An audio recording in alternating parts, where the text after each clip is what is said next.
শিশুর পরিপূর্ণ বিকাশের জন্য অভিভাবক এবং শিক্ষকরা কী কী করতে পারেন, আজকের আমি এই বিষয়টা নিয়ে আলোচনা করব। ব্যক্তিসত্তার সংগঠনে বংশগতি যেমন প্রভাব বিস্তার করে, পরিবেশও তেমন প্রভাব বিস্তার করে থাকে। বংশগতি থেকে পাওয়া যায় র মেটেরিয়ালস, আর পরিবেশ সরবরাহ করে তৈরি করা জিনিস, যেটাকে বলা হয় ফিনিশড প্রোডাক্ট। বংশগতি দেয় শিক্ষার কাঠামো এবং রূপায়িত করে সেইটা পরিবেশ। শিক্ষক হলেন পরিবেশ নিয়ন্ত্রণকারী, ম্যানিপুলেটর অফ দ্য এনভায়রনমেন্ট। তিনি শিশুর বংশগতির পরিবর্তন করতে পারেন না, কেননা তারা বংশগতি থেকে যেই সকল নিয়মগুলো, যেই সকল জিনিসগুলো তারা হেরিডিটারি যেগুলো পেয়ে থাকে, সেগুলো কিন্তু একই রকম থাকে, কিন্তু পরিবেশের সংস্পর্শে তার পরিপূর্ণ বিকাশ সাধন করে।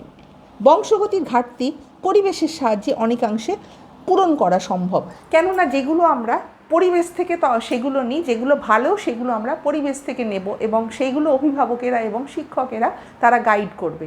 আর যেগুলো খারাপ জিনিস, যেগুলো নেগেটিভ, সেইগুলো কিন্তু তারা সম্পূর্ণভাবে বর্জন করবে। এই বিষয়ে কিন্তু অভিভাবক এবং শিক্ষকদের ভূমিকা অত্যন্ত গুরুত্বপূর্ণ।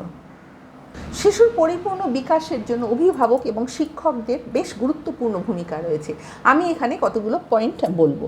নাম্বার 1, বংশগতি বলে দেয় প্রত্যেকটা শিশু বিভিন্ন। শিক্ষাকে আধুনিক নীতি অনুযায়ী তৈরি করতে হবে। শিশুর মানসিক শক্তি অনুযায়ী ও সামর্থ্য অনুযায়ী শিক্ষার বিষয়বস্তু নির্বাচন করা দরকার। এই জন্য বিভিন্ন রকম মানসিক অভিক্ষা নেওয়া দরকার।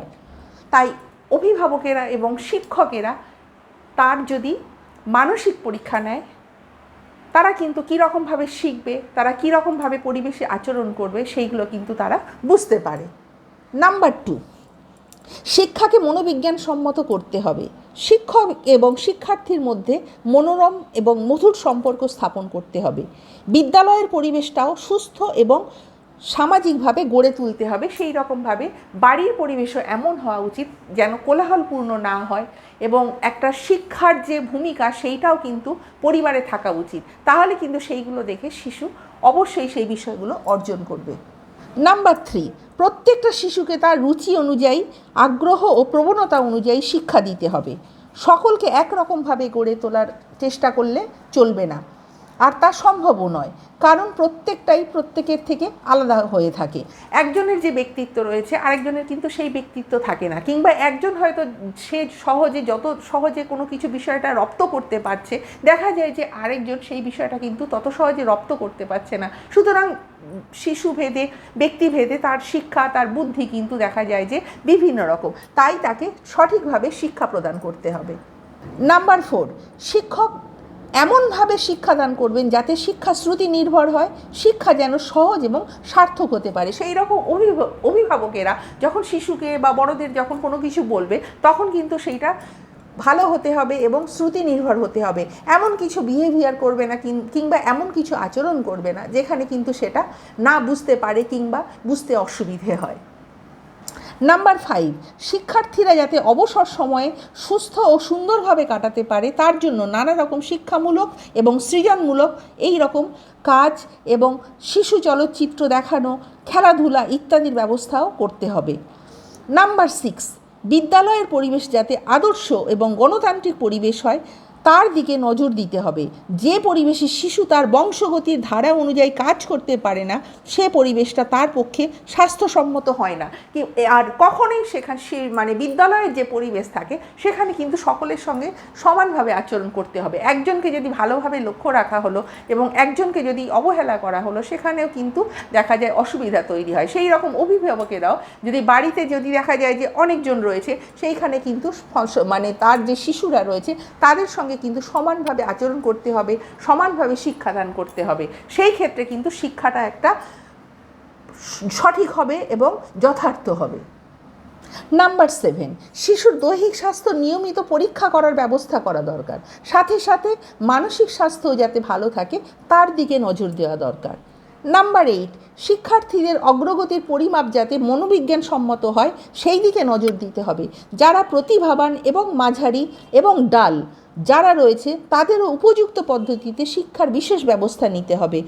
তেমনিভাবে যারা বেশি ট্যালেন্টেড তাদেরও উপযুক্ত ব্যবস্থা নিতে হবে, কেননা যারা অতিরিক্ত ট্যালেন্টেড, যারা ডাল এবং যারা মাঝারি, এদের কিন্তু শিক্ষা পদ্ধতি কখনোই একই রকম হয় না। যারা ডাল তারা কখনোই সহজে সব কিছু শিক্ষা গ্রহণ করতে পারবে না, এটা পরিবারে কিংবা শিক্ষা প্রতিষ্ঠানে।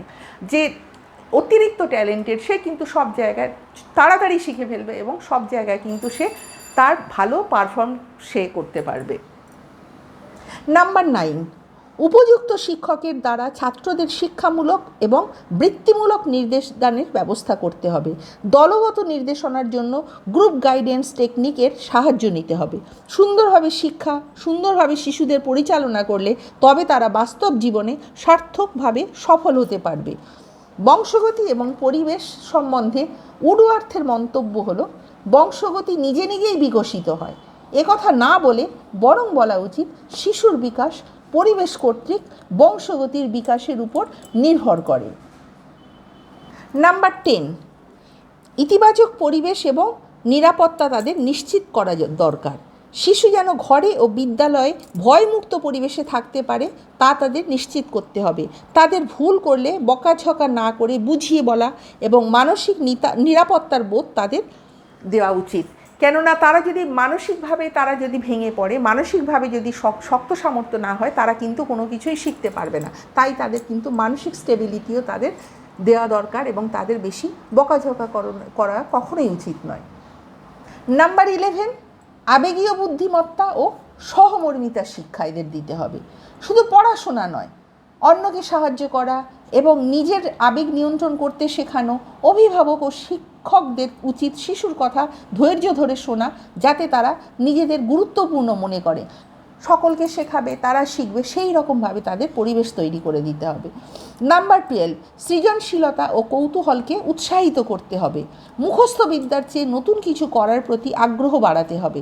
তাদের প্রশ্ন করার সুযোগ দেওয়া এবং সৃজনশীল কাজে তাদের উদ্বুদ্ধ করতে হবে, যেমন ছবি আঁকা, তারপরে কোনো কিছু বানানো, এই সকল কাজে যদি তাদের উদ্বুদ্ধ করা হয় তাহলে কিন্তু তাদের বেশ ভালো লাগবে। নাম্বার 13, শারীরিক বিকাশ ও সুষম খাদ্য তাদের কিন্তু দেওয়া উচিত। নিয়মিত খেলাধুলা এবং পুষ্টিকর খাবারের দিকে নজর দেওয়া উচিত। মোবাইল, টিভি এইসব স্ক্রিন টাইম কমিয়ে তাদের বাইরের জগতের সাথে তাদের পরিচয় করিয়ে দেওয়া, যা শারীরিক এবং মানসিক বিকাশের জন্য অপরিহার্য। তাই শিশুকে সবসময় বই, পুঁথিগত বিদ্যা এবং স্ক্রিন টাইম এইগুলোর মধ্যে কিন্তু ব্যস্ত রাখলে চলবে না। বাস্তব জগতে তাদের নিয়ে যেতে হবে, মানুষের সঙ্গে পরিচিতি করাতে হবে, বাস্তব জগতে কী চলছে, বাস্তব কাজ তাদের কিন্তু এইগুলো শেখাতে হবে। এগুলো তাদের মানসিক বিকাশ ঘটায় এবং তাদের ফিজিক্যাল ওয়ার্ক, খেলাধুলা এগুলোর দিকেও তাদের কিন্তু লক্ষ্য দিতে হবে, তবে কিন্তু তাদের ফিজিক্যাল এবং মেন্টাল দুটোই ডেভেলপমেন্ট হবে। নাম্বার 14, আদর্শ রোল মডেল হতে হবে। শিশুরা উপদেশ শুনে যতটা না শেখে তার চেয়ে বেশি শেখে বড়দের দেখে। তাই অভিভাবক ও শিক্ষকদের নিজেদের আচরণে ধৈর্য, সততা এবং শিষ্টাচার বজায় রাখতে হবে। আমার হয়তো রাগ হয়ে গেল, সেই রাগটা নিয়ে আমি বাচ্চাদের উপর চাপালাম, শিক্ষক কিংবা অভিভাবকেরা সেইটা কিন্তু কখনো করলে চলবে না। তাদের কিন্তু আচরণে অনেক সংযত ভাব রাখতে হবে, ধৈর্য রাখতে হবে, তবেই কিন্তু সেইগুলো দেখে, সেই রোল মডেল দেখে তবে শিশুরা শিখবে। না হলে কিন্তু সহজেই রাগ, সহজেই ইমোশানগুলো প্রকাশ করা, সেইগুলো যদি দেখে শিশুরা, তাহলে কিন্তু কোনো কিছু ভালো শিখতে পারবে না। তাই আদর্শ রোল মডেল হয়ে শিক্ষক কিংবা অভিভাবক তাদের অবশ্যই শিশুদের শেখাতে হবে। আমার ভিডিও তোমাদের ভালো লাগলে লাইক, কমেন্ট, শেয়ার এবং সাবস্ক্রাইব করতে ভুলো না। নেক্সট টাইম আমি আরও একটা নতুন ভিডিও নিয়ে তোমাদের সামনে উপস্থিত হব।